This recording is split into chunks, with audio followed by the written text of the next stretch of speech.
এই জীবন কিভাবে বদলানো সম্ভব?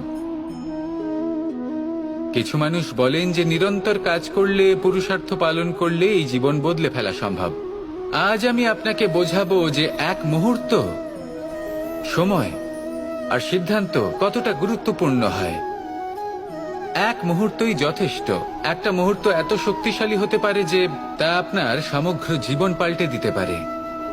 এমন এক সময় ছিল শ্রীরামের কাছে, যখন ওনাকে সিদ্ধান্ত নিতে হয় যে উনি নিজের পিতার আদেশ পালন করতে বনবাসে যাবেন নাকি যাবেন না। উনি সেই আদেশ পালন করেছিলেন, তারপর সময় অনুসারে উপযুক্ত সিদ্ধান্ত নিলেন। আর আজ সকলের মনে বসবাস করেন শ্রীরাম। আর অন্যদিকে আছে রাবণ। ওনার কাছে একটা সময় ছিল, একটা সুযোগ ছিল নিজের প্রারব্ধকে শুভ করে তোলার। উনি ভুল করলেন আর মৃত্যু লাভ করলেন।